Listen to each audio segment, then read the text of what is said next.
Ladies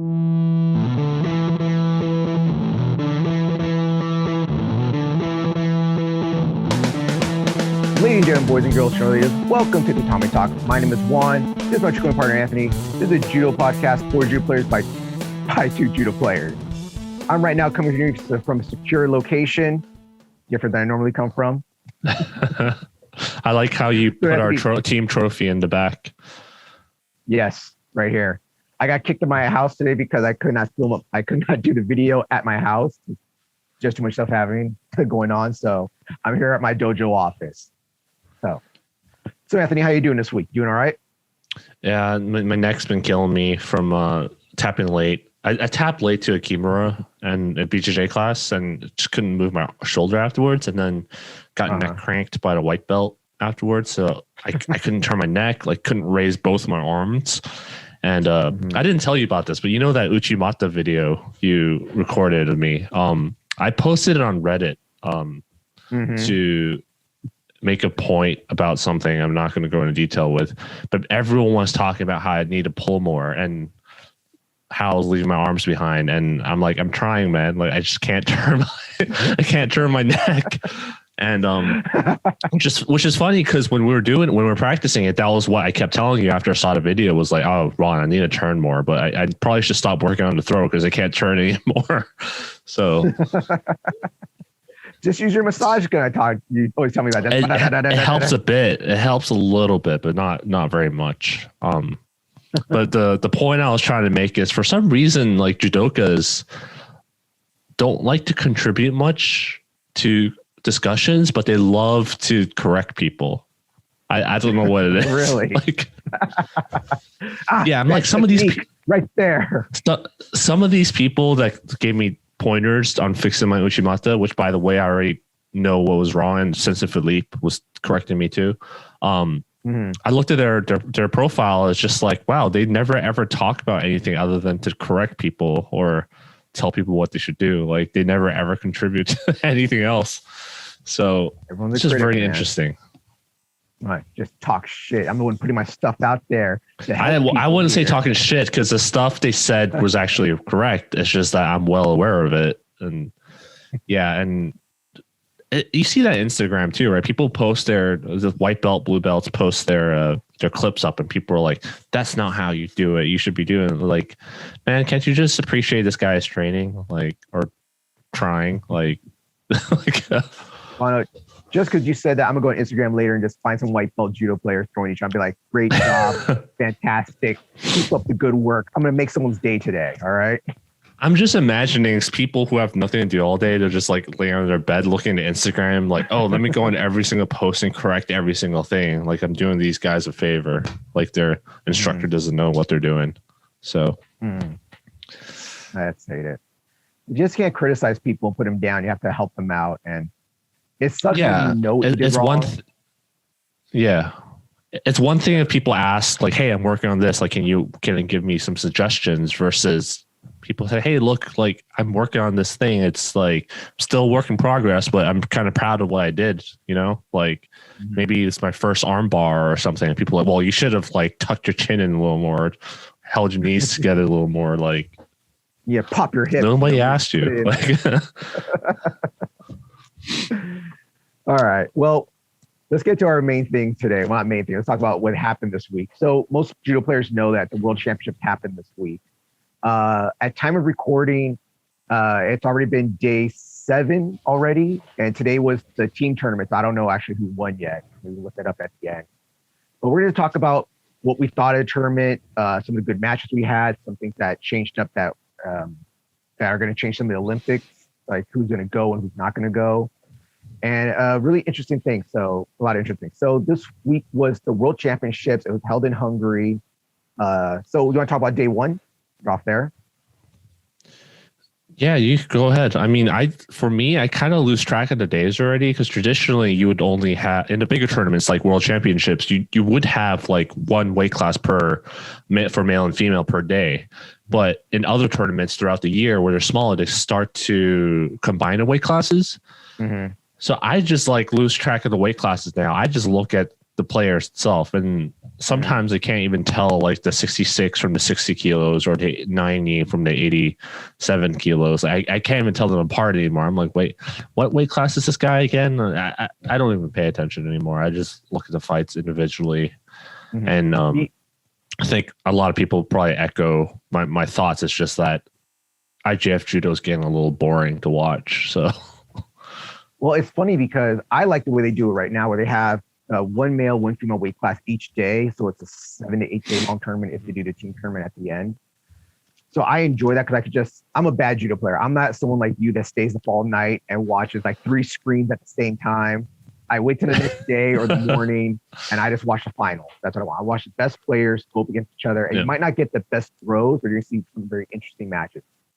Anyone out there that wants to watch the best throws, watch the beginner round. Watch the good people throw the bad people, and that's gonna be like, oh my god. Yeah, the high seeded people throw the low seeded people. Yeah, it sounds terrible, but yeah, that's when you're gonna watch it. When you watch the medal matches, it's the best one against the best at that tournament, and sometimes it ends in Shido. Sometimes it's not a beautiful throw; it's a lot of Rosati, but that's what I want to watch.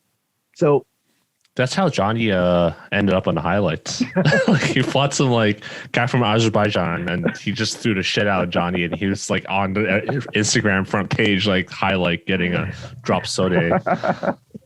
There's that famous like that basketball shot where they would show the guy like getting his balls in the face when he's getting the slam dunked on. Mm-hmm. Yeah, that's why people, like you said, that's why most people watch highlights, because at the final rounds, when you have 2 really good players fighting each other, it tends to be kind of boring if you don't understand what's going on. Especially big throws don't happen often. It's all these like kind of crappy Yuko like throws, and a lot of the fight happens in the footwork and the strategy regarding the Shidos and the grip fighting, which not everyone can appreciate. So the most interesting to me that happened on day 1, we're not going to go through every individual match. We're going to go through what we thought was interesting, me and Anthony. So the most thing that interesting happened for me is it was the women's minus 48 kilo match. And that was when Sonoda, is that her name? Sonata. Yep. She dropped down a weight class because she's not going to go to the Olympics now. Her spot got taken. So she decided to drop down and go to World Championships. And guess what happens? She goes all the way to the end and gets a gold medal. So she won a weight class that's not even her regular weight class and isn't going to the Olympics. That's crazy. Yep. Yeah, it's not an easy feat because even when regular like athletes in America, for example, when they change weight classes, you have to like start gathering your points all from scratch. So it's not something you can do easily in general. But I remember reading on Reddit somewhere, someone who lived and coached in Japan mentioned like, as an athlete in Japan, when you sign on to the team or sign on to a company, your contract says you're fighting in that weight class.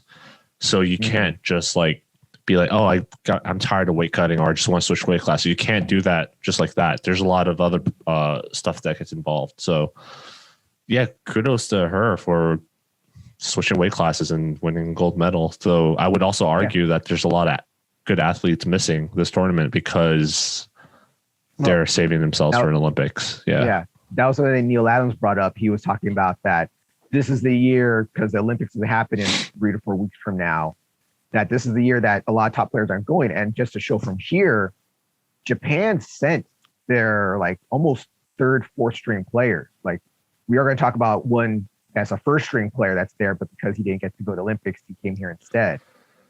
So this is like saying like your C and D string and getting a gold medal still. Like, that just shows how dominant Japan is at some weight classes. Not all the weight classes, but some of them. So that was big for me. That happened on the first day. The second day, what happened on the second day? Anything interesting to you? Oh, yeah, actually that did happen on the second day. So the second day at men's minus 66 kilos, there was a very interesting match between the Japanese player, Mariyama. Yeah, that's what we were talking about earlier. Mariyama faces the Mongolian player. Are you going to attempt his name? Yondan Parale. Yondan Parale. I looked it up before we started recording. I looked up how to pronounce it and wrote down the pronunciation. Yondan Parale. I'm not going to even try to say, guys. So I'm just going to say their weight class and what country they're from. You can look it up. All right. Yeah. if you had to watch one match throughout this whole thing, it's got to be this one. This was the most exciting match. Every other match, I was just kind of like angry about the ref calls or not too happy with the scoring. On the Yuko scores being called Lazari now. That's a rant I'm not going to get into, but it's dumbing down judo. Yeah. But this match was exciting to watch, and they ended losing on Shido because it went to golden score and nobody scored because it's such a close match. So there was no score, but super exciting match. You just have to watch this one. It's in quarterfinals. So it's Maruyama versus Juan and Anthony, and I remember this guy because in the 2019 World Championships, I sat next to this humongous teammate in the stands in Tokyo, and he was like screaming at the guy, telling him like coaching him from the sideline. So that was every time I see this athlete, I remember that guy. So yeah, but if you watch this fight, and I told you, like after you told me to watch it, I looked at it and I was like, oh, this is a beautiful example of what you call kind of like classical judo or beautiful judo, like just really fancy Japanese judo versus a dog fight, going out there grabbing stuff, just wrestling style judo. Yeah, Mongolian wrestling judo, just clashing the entire time. And you could see Maruyama like getting certain times like he's like, man, I'm trying my best at this guy, and this guy keeps on squirming out or blocking me. The only thing saving him from the Maruyama's Ushimata was his long ass legs for this particular weight class. You can see his legs are really long for this weight class. Maruyama still launched him up, but because of his long legs, he was able to like come back down. Yeah. And I'm surprised he still got him to fly up. It's that pull. It's that arm pull, and that's what it is. But of course, Maruyama went to the finals. He fought an Italian player ranked number 1 in the world, beat Lombardo. Him, Maruyama, Lombardo. So he beat him to be back-to-back world champion and is not going to the Olympics. That is, it's just insane. Like I'm going to say something. It's insane, crazy nuts. Back-to-back world champion, but you can't beat the top guy in your own country. Even though you're ranked number 5 in the world, you beat number 1 ranked in the world, and you're not going to go.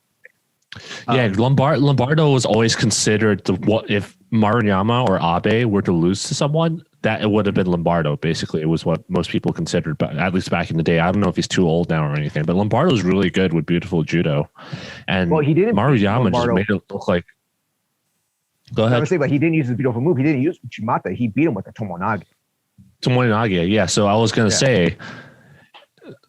Even with that, because people in the post-fight interview, they interviewed Maruyama and they asked him like, "Oh, we noticed a lot of people were trying to shut down your left side Uchimata with the grips, like they know it was coming, and they still couldn't stop you because he had his beautiful Yoko Tomoe Nage as a backup."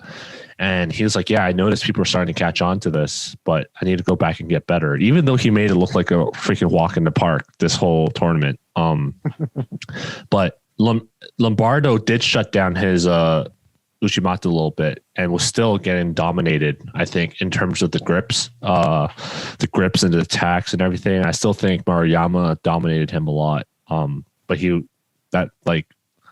just still made it look really easy. Yeah. And if you go back to the bronze medal match, actually, it's interesting because the Mongolian, what's his name? Juan and Anthony. I would keep going to you for this one. So Juan and Anthony had to go to the bronze medal match, and the guy that he was supposed to fight in the bronze medal match, what country was he from? Kazakhstan. The Kazakhstani player couldn't continue, so he just went out and got bronze. It was like he had a crazy match with Maruyama, lost there. I don't remember if he had to go to a repechage match or what, but he fought for bronze and just walked on the mat. So it was the toughest match of the night. Yep. So the next day, day 3, becomes very interesting for Canada because Canada has their 2 top players right there fighting at the females minus 57 kilos. So that is Deguchi and what's the other girl's name? It is Jessica Klimkate. Kate. I just want to call her Kate always. I don't know why. I just get front always. So in the end, Deguchi, she ends up fighting for bronze, and she goes up against a German player, and How did I write Stole. it down? Yeah. Yeah, she was fighting against Stole. Teresa stole. Yeah, no, I stole. They didn't steal the match. It was a good match. It was a good, fair match. Yeah. So Stoll throws her with the Sore Makikomi. And it's beautiful. Yep. She got her in the air. Boom, hit it. So Taguchi didn't place. She didn't get bronze. She didn't get third place or nothing. But then Clint Kate, she's fighting for gold. She's in the finals. And she's in the finals against, Momo? And Momo's ranked 5th in the world. They're having a good match. And what happens? Clint Kate wins. She wins in the end. What did she throw her with? Using her drop Seoi Nage too, I think. No. She was spamming her. Like I'm gonna say, she was spamming her drop Seoi Nage the entire time, but she got her with Kochigari. Seoi Toshi. Kochigari. Watch the video. See what you guys think of it. Also, I'm writing down what Neil Adams said. Ha ha ha. So Clint Kate wins the match. All right. Momo takes second. Clint Kate takes first. She's now. She just took World Championships, and Anthony, confirm or not confirm for me, what did Canada say now about who's going to go to Olympics? They basically tweet. I haven't checked for the last couple of days, but the 2 days following that, when that happened, the news outlets and Judo Canada's Twitter page was tweeting the news outlets announcement saying that Clint Kate's probably going to go to Olympics, which is I guess pretty much as official as it gets. So if Judo Canada's tweeting out a news article saying that, then I guess it's true. All right. So that was really cool. Taguchi lost to Momo Tamaoki, like the silver medalist, the one that Clint K lost to. So Taguchi lost to her. So it's not. I don't think it's a bad thing to lose a silver medalist. That she just had an off day. But if you look at the score, it was a really bad, like, Yuko. I would even call it a Coca, probably. Like, it sucks to get screwed over like that. I didn't say it, Matt. I probably didn't. I don't. Okay. Yeah. Because that was another good thing. We didn't talk about this earlier. Let's talk about it right now, real quick. So IGF did a little bit of changes. I don't know if this is something that they've done lately, but when they get to the bronze medal matches and the gold medal matches, they would show you the highlights of how they got there. They'll show you like who they fought, that was a much better production. I like what they're doing right now. Yeah. Yeah, it was really, instead of just telling you, because before they would just put up like how they beat people, like for this round, that round, they just write down like Rosati, Yuko, and stuff. And they'll sometimes write down what they threw them with. This time they actually showed the highlight video, which was nice because it lets you see like what the throw was and kind of like what you thought of it. So I probably did actually watch that match. The other thing they added this year, or they added this for this tournament, is the IGF got an app now, and I know you're telling me about it. Yep. What did you think of it as an IGF? I haven't really looked at an app, but it looks like just something that was, well, for those who know, it looks like it's just an encapsulation of the website. So it's not like they built a separate app. They kind of just like took the mobile website and just kind of put it into its own app. So I mean, I'll play around with it and maybe give an update next episode. But I think it's good to have an app. It's always good to have more options available to view judo, check the records and stuff. Sometimes I'm not on my computer and I'm watching outside on television, and I just want to be able to go on my phone and be like, who did they lose to? What's the next fight coming up and stuff? So it's good to see that kind of stuff. Now, do they show from what you would think of like on the website normally, do they show like the highlights of who won and who didn't off the YouTube? Well, yeah, it's not real time, but you'll see it probably the day after. Yeah. Okay. Which is still pretty fast. Yeah. And that's another thing for people that want to watch. I don't know if it's geo-locked or not, but if you're in the United States and you want to watch these matches, you can watch them live on the IGF YouTube channel, or do what I do, watch them the next day early in the morning or you go on Twitter, Instagram, everybody shows you what's going on. You can watch the highlight videos or just watch the finals or even each match the next day. So you can go right on YouTube and watch it. Because I know they advertise also that certain countries will advertise like, oh, it's on this channel, it's on that channel, it's on whatever it is in each country. In America, we don't have a channel. We just watch it on YouTube. Yep. So. Yep. All right. So I do like what I do like is they also tell you the score and what time it happened on the website and the app. Like they'll actually link to what they call unlisted YouTube video. So if you go on YouTube and search for it, you won't find it. But if you have the link to the video, you can find it. So all the IGF matches are unlisted videos. So you can click on the match. It'll link you to the YouTube video, and then it'll tell you what the score was, like kind of a spoiler, right? Because I'm like, oh, this person won. I'm watching this video knowing who won. And it'll tell you what time stamp the score happened. So I think the timestamp is not the video timestamp. So let's say the video is 5 minutes long, and it says Wazari at 1 minute 50 seconds. It's not 1 minute 50 seconds of the video. It's 1 minute 50 seconds of the score, the round time. So there's information like that. Also, sometimes athletes get disqualified, Hansokumake, and they don't know why. It'll actually list a reason there too. Like, for example, one of the matches we're going to talk about, someone did a Kawazugake, and they actually listed Hansokumake Kawazugake. Like, so if you don't know what happened, you can actually go back and look at these records and be like, oh, he got disqualified for this reason. So speaking of disqualifications, that's the next match I really want to talk about, since people know that our head sensei here at Hollywood Judo, Sensei Philippe was part of the Swedish national team and stuff. He has a lot of friends still there. Years ago now, like at least 5-6 years ago, we went there and did a training camp, and we trained with the Swedish national team. So I always have a little thing for them. Like I always try to root for them. Like, yeah, I want to see them do well. So one of the Swedish players, so it's a gold medal match for the men's under 73 kilos, and it was Sweden versus Georgia. And this goes all the way in. I think it went into golden score. I can't remember exactly. I didn't write it down. Should have. Yeah, I think it did. But there were two Shidos apiece, I think, or 2-1. Yeah. Yeah, it was something like that. And the Georgian, after a while, stopped like trying to attack. In my opinion, all he was doing is trying to make the Swedish player look like he's not working. So, in the end, it's literally, in my opinion, and I think Neil Adams said the same thing, that he pushed him out. It was like a blatant push out. But it's one of those things where you have to defend yourself at all times in judo. And if he's pushing you, you should have like reversed it or gone in for a throw or something. But also, you're in golden scores, you're scared. You don't want to get hit with a false attack. Yeah. He got pushed out. They said mate. They watched the video, and he got the third Shido. So the Georgian wins a national championship.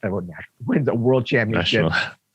National, I know. Wins the world championships at a Shido. So the Swedish guy had to take silver, which I heard that he was really happy with. That he was just grateful to be there. One of the things, like, I'm not supposed to be here anyway, so I'm just happy getting silver. Yeah. But and it's going to happen later in some other matches. I don't want to see a world championships won on a Shido. Like, especially not on a bad call like that. Like, let's just admit it. Even Neil Adams said it, even though he was being diplomatic about it. It was a really bad call, and they actually watched it on replay too. Like, yeah, come on. Like, yeah, that was my thing. Like, I watched it, I was like, really, this is bull. And it was funny because the other day I was talking to Philippe about it, and one of our Georgian members of the dojo was like, "Oh, no, that was a good call. It was fine." I was like, of course, you're gonna say it's a fine call. You got a gold medal. You're happy. They really clearly state in the rules that if you're not making an effort to push someone out like that, and the other person is pushing back, defending, you still try to push them out, then that's a Shido on your part. So it's not that it's a gray area in the rules. It's pretty clear. And one other thing I really hate is how people would grab the high collar grip and just push people down. And almost all the time, the refs will give the Shido to the person being pushed down, even though they're trying to stand up. And it's one of those things where I get it. Like in America, we call them playoff rules. You're kind of more lenient on stuff. You let things go. But after a while, like, okay, it's been a minute. Someone needs to attack. Someone needs to do something. But I just didn't like that call. I didn't like it. Like, blatantly, he pushed him out. Yeah. But hey, it is what it is. So day 4. So day 4, the big thing that happened, in my opinion, for me is, so it's the women's minus 63 kilos. And I always mess up on her name because I don't want to say it correctly. I hear it both ways sometimes, and it might just be because of accents. So the French player, Clarice, how do you say her name? I think it was Clarice, yeah. Yeah, Clarice. She wins by Osotogari into a pin for Ippon. And now she becomes five-time. Let me say it. 5 times. I say 5 time national, 5-time world champion. All right. That's crazy. 5 times. All right. So it's be interesting to see how she does. Is she going to the Olympics? She definitely has to go to the Olympics, 5-time champion. Probably. She's really good. Not just in a technical sense, because she does have good throws, but honestly, personally, I don't know if it's like the women's coach for France or something like that. I'm not a huge fan of most of them because of how they play the rules, the Judo game, and they always fight at the edge of the mat. Except for Bouchard. That's the one exception. I love her judo a lot. Her kataguruma / yoko otoshi, whatever you call it, is like beautiful. But most of the other female French judokas, I'm not a huge fan of the style that and the strategy they use to win matches. All right. Do you want anything else happen on day 4 that you want to talk about? Because that was a big thing, 5-time champion right there. No. All right. So let's move on to day 5, and I want to put a little shout out right there for day 5. Now, I really want to there's certain countries that don't do that well and don't necessarily have a whole lot of good players. And a country that did really well going into bronze is one of the female fighters at minus 170. I keep on only one that's female wrestling.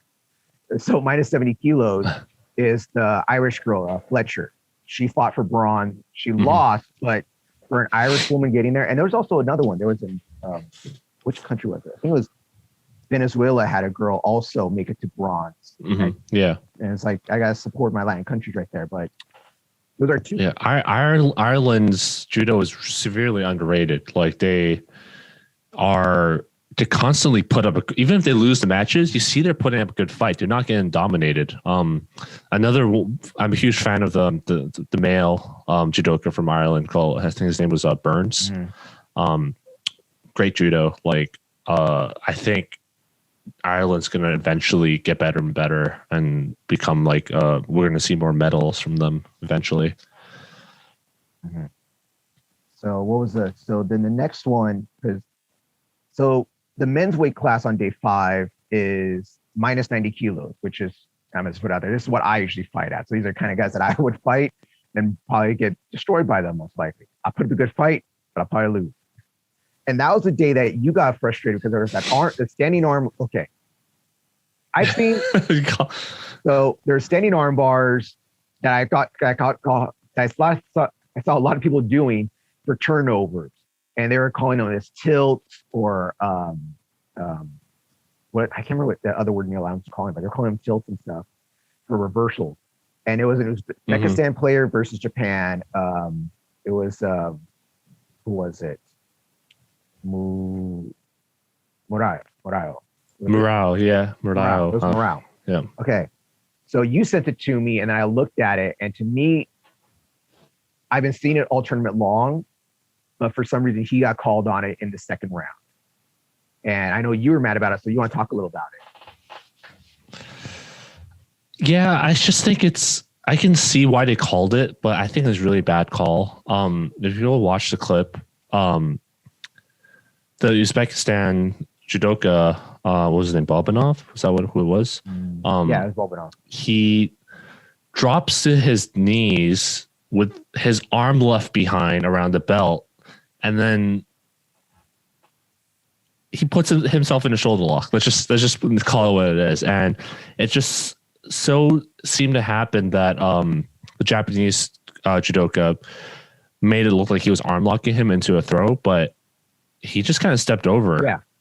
Like the guy fell over. Well, so initially they gave the score. He was doing that pushover that everyone's doing. Everyone's doing this new tilt pushover. I saw a lot of those going on today. But this week I saw a lot of them going on.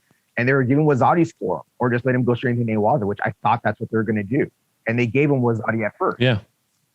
And then they pull out the screen. They did the screen thing. Oh no. Then he got. Yeah. The funny thing is they considered them in Newaza. So if he put that lock, the pressure, well, he didn't even put a lock. Let's just say that. I don't think it was a shoulder lock personally. But if he did actually try to lock his arm there and try to Juji Katami from there, he would have been fine because they would have considered that pressure to be on the elbow joint, and he would have been fine. But because he tried to not lock it and the guy put himself in that position, it looked like a shoulder lock. So then he got disqualified for it, which is ridiculous. I think. Yeah, it's just a stupid call. Really stupid call. Well, I think even Philippe disagrees with me, but I think he's gonna explain his point of view to me on Monday, tomorrow. So. All right. So then we go to the finals, the gold medal match, and guess who's fighting there? It's Bobano. So he's fighting against the Spanish player, the former world champion. Was it Nicolas? I don't want to pronounce his last name because that's one of those weird, crazy sounding ones for a Spanish player. But in the end, the Spanish player won. He got him with it was a huge quote. That's what I wrote down. Huge Kochigari. So there's huge Kochigari against the equal. But the thing that caught my eye when we were watching this match, or when I was watching this match, that he is sponsored, or I don't know how he's sponsored or how you get this. He has a PlayStation judo gi. So on his side, where you normally have like the flag on the collar kind of area, where you have your flag or your country thing right there, in the Spanish, in all the Spanish gis, they have the Spanish flag right there. He has a PlayStation symbol, and it says PlayStation, so it's black, like a black bar with white lettering. It says PlayStation. I'm going, how do you get that? How do I get a PlayStation? And why does PlayStation sponsor him? What judo PlayStation game they have in Spain that I don't know about? Are you looking at it right now, or did you see it? Yeah, I was looking it up. I want it. He puts it on PlayStation. So I thought that was cool. I've never seen that before. Like I used to see Mighty Mouse sponsored by Xbox, but I've never seen a judo player sponsored by PlayStation. That was really cool. Is there anything you want to talk about that match, Anthony? No. Go ahead. So another cool thing again, because we're Philippe, Sweden, all that stuff, are the 90 kilo Swedish player that we actually trained with when we were there. I wasn't there. I mean, when they went there to train and stuff, he took bronze, and that was great. So Sweden took a silver medal and a bronze, which is amazing. And I can't wait to see how these two do in the Olympics. Yep. All right. So then we go on to day 6. Anything interesting happened on day 6, really? Let's see. Oh, well, the most interesting, in my opinion, that happened on day 6 is that, the minus 100 men's division. So it was the Portuguese player, Francesca. Yeah. Yeah. The guy, he's known for doing a little dance after he won the 2019. Yeah. Yeah. So he's really impressed me this past year watching his judo and stuff. Like, I don't know if I was impressed before, but I really noticed him this past year. So now, of course, he won the gold medal. He won his match. So now he's 2-time back-to-back world champions at minus 100. Can't wait to see what he does in the Olympics. I hope he does well, but you never know. Any given Sunday, I would like to say, anybody can have the best tournament of their life. The women's match was won by the German one that was minus 78 kilos. That was won by Wagner, by Uchimata. And I think what I wrote down, it was in golden score. So that was another cool match to do, Uchimata. And then the final day of regular competition, day 7. Let's see what happened in day 7. Oh, I know what happened in day 7. Plus 100. Japan now has the world champion at plus 100 kilos. All right. Teddy Reiner didn't show up. It's been a long time, right? Yeah. Teddy Reiner didn't show up. All right. Well, they sent the guy there who beat. They sent the guy who beat Teddy Reiner there, right? Or is that someone else? No, I think it was someone else. It was Kokoro, not Kageura, that beat Teddy Reiner. But. So that was a big thing right there. Japan showed up and became world champion. And then something sad happened in the women's match. So it's the plus 178 division. And we talked about this last night a little bit.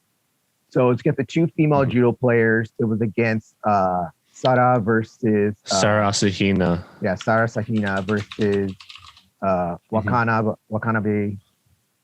And in my opinion, Wakanabe was doing all the work. Like, I felt like you could see how she's being dominated the entire match.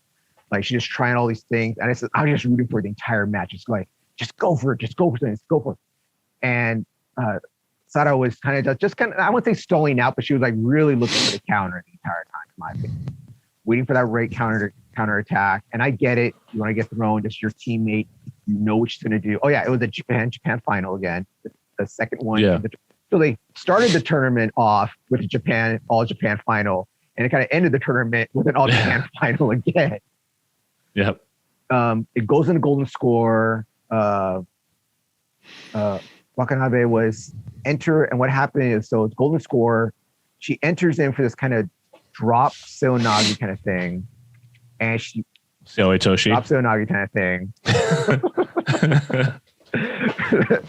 And somehow she injures her knee. If you rewatch the video, I kind of think it's her foot that gets caught up or something. But when she got hurt, what she was clutching was her knee. It's her knee. So how she grabbed her knee was how I grabbed my knee when I busted my PCL, actually. So I feel for her. But that's what happens when you drop like that at that weight class. Big ladies right there. Like, yeah, I don't. That's why I don't drop on my knees. I think it's like I don't want that to happen again. But yeah, it's super good sportsmanship. How she tries to help her off the mat, but it was clear that she can't even hop off the mat. She might have busted both knees, probably. So, well, it's like, so she piggybacked her. You're in golden score. Off. You're tired. You mess up your knee. You get Shido'd out. It's like she couldn't continue anyway because her knee was messed up. So whether she got the Shido or not, but she was going to get she's going to get a third Shido for that false attack anyway. Whether she hurt herself or not, she was going to get the Shido. So Sada becomes world champion. So Japan has the men's 100 plus and the women's 107 plus 78 kilos world champion.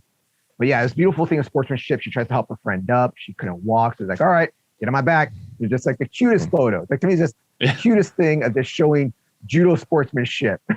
And because Neil Adams was saying like, oh, she was trying to get her on her back the entire time, and she finally gets her there. I'm like, yes. They're also teammates too. It's not just judo. They're also teammates. So that's a part of it.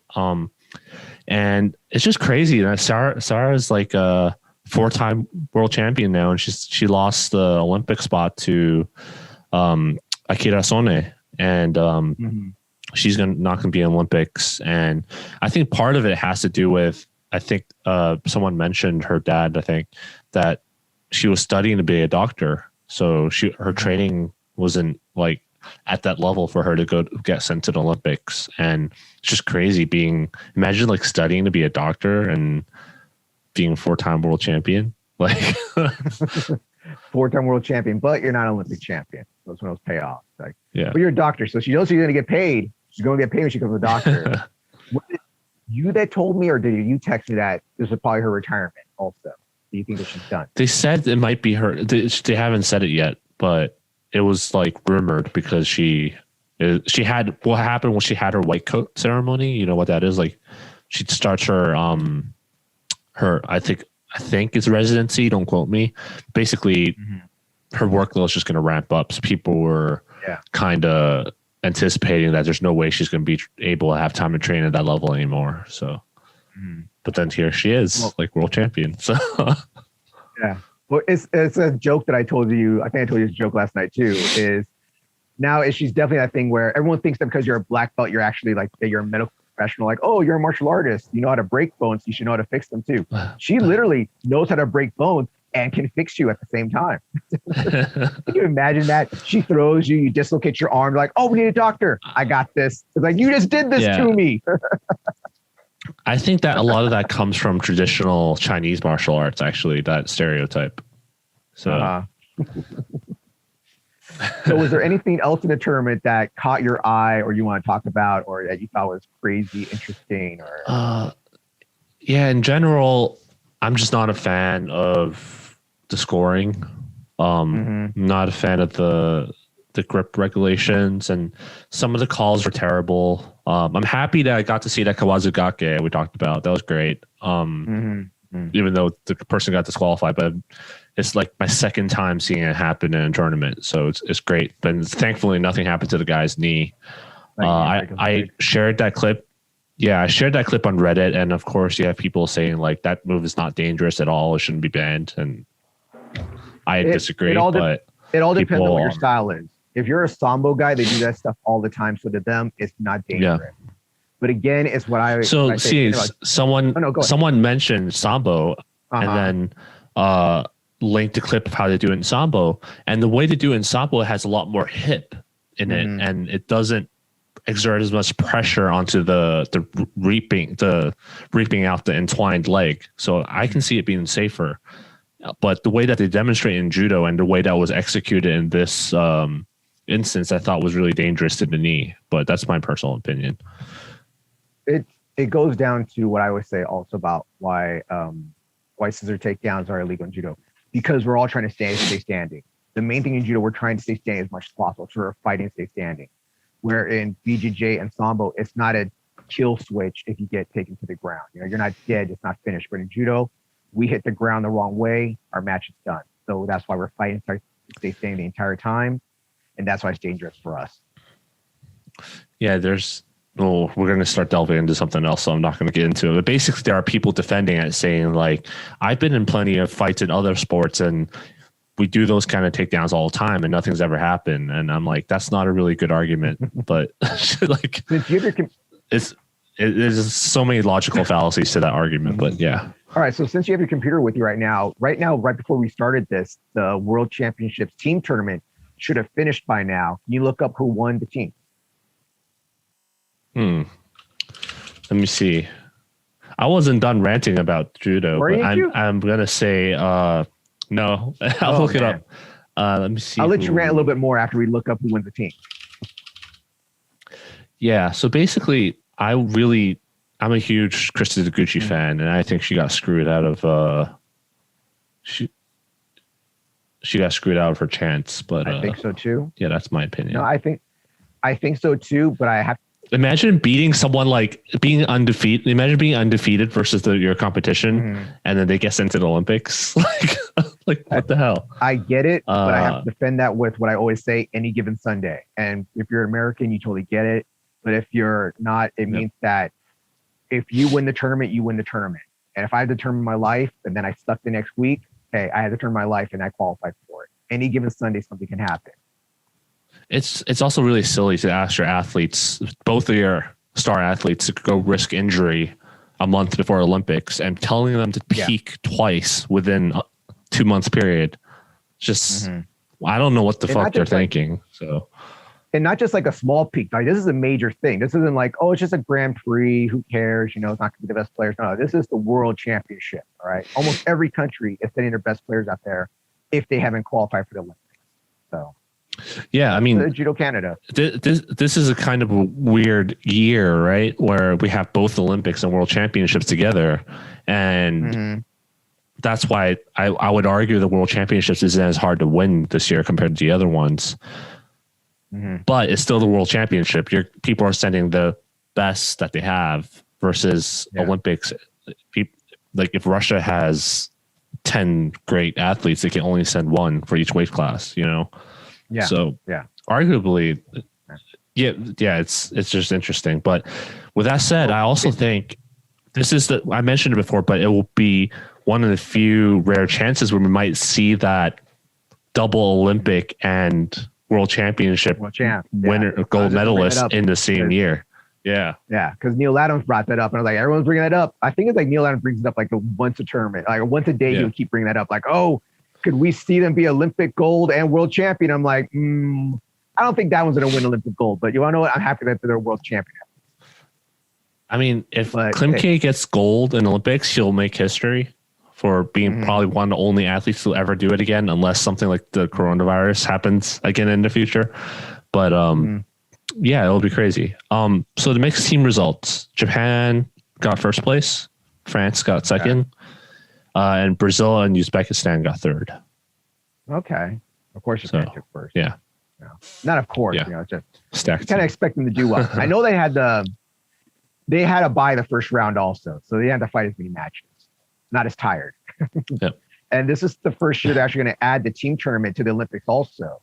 So yep, that's be fun to watch. Personally, I don't care much for it, but yeah, it's just me. Well, I love it when you do when they do the team tournament and you get like the lighter weight guys or like throw somebody, and this is like from a more cockier country. I'm not gonna say which, but to be like, yeah, I just beat your guy, woo, and they're like the only person that wins, and then the rest of the team loses, and it's like, yeah, we just beat the rest of your team. I don't care for it because I think the format that they do here is like best out of 5 or something like that, right? Like you get 5 players and then each weight class and each gender fights each other. Which I'm, like I said, I don't really care about it because you might as well just like take the results from each match and add it together, right? But the way that they had of it in some high schools, it's like kind of close to what was that grappling thing called? That Sakuraba grappling promotion. Oh, a quintet. Quintet. It's kind of like quintet. Yeah. Mm-hmm. Yeah. So if you win, you stay on the mat and you fight the next person. And you go on until you run out of players. Iron Man style. Just keep going till you lose. Yeah, Iron Man style. So you can have like the lightest player on the team fighting the heaviest player on the other team. And then they bust their knee when they do drop Donagi. Yeah, but it'll be cool because then you also get to see the women fight the men. So, yeah, that I think that'll be interesting. It's like I was watching some YouTube video and they're showing like some high school judo tournament, and Uta Abe beat every single person on the other team, and then she ended up fighting Akira Sone, which is like the heaviest weight class. So you have this like tired Uta Abe just beat like 4 other people fighting like this fresh like plus 78 kilo like, big girl just staring down her like I'm hungry, I'll give me some lunch. But they're friends, they're close friends, so it was fun watching them fight each other. All right, so is there anything else about the tournament you want to talk about? Is that it? No. All right, I think that's it overall.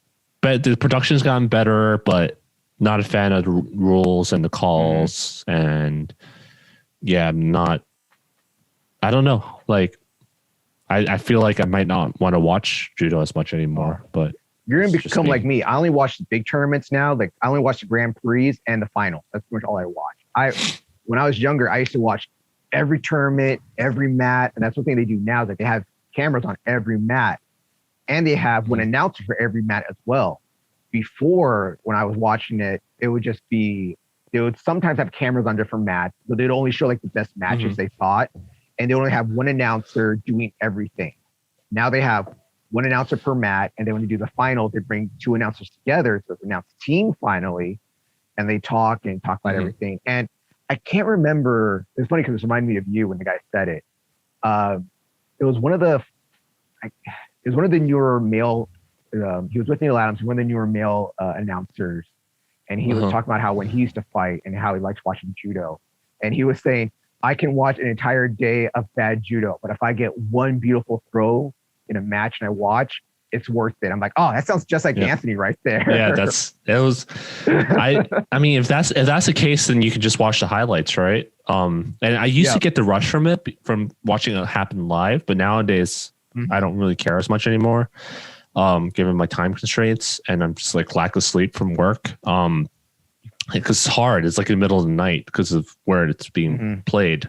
But now when I watch it, I don't really care about the score anymore, just because of how shitty. I'll be honest, how shitty most of the throws look. The rolling ippons, like turnover, Yuko's being called Wazari. Turnover. Like it's just like not fun to watch. So when I do watch it, I'm mostly watching the grip fighting now. I'm actually appreciating and watching the grip fighting. And I didn't mention this actually. This is interesting. I asked Philippe the other day. Most of the athletes grab with their same side as the forward leg. So if you're a righty, you have the right leg forward, and they tend to grab with the right leg. But I did notice in this tournament, some of the athletes, especially Kosovo, they would grab with the opposite side. So if they have their right leg forward, they would grab with their left hand onto the left side lapel. And I asked Philippe, like, why would they do this? And he explained it to me and it totally made sense. Should we talk about why it made sense? It's more stable. short version is you're more stable and in a less compromised position. He demonstrated to me, and I was like, oh yeah, it totally makes sense. But it was interesting seeing all these other grip strategies involved, especially since we always hear from Travis Stevens and Jimmy Pedro. We did an episode about grip fighting. It was briefly was Christian from Canada. We did that episode interview with him.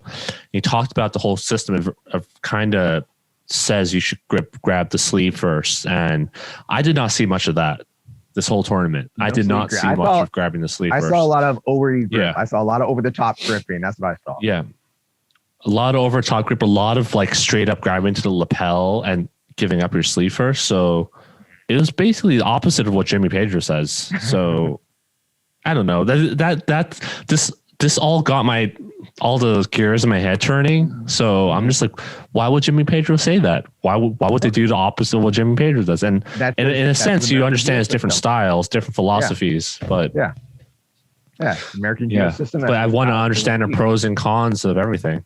All right. So is that it for today's episode? You got anything else you want to talk about? Yeah. All right. No.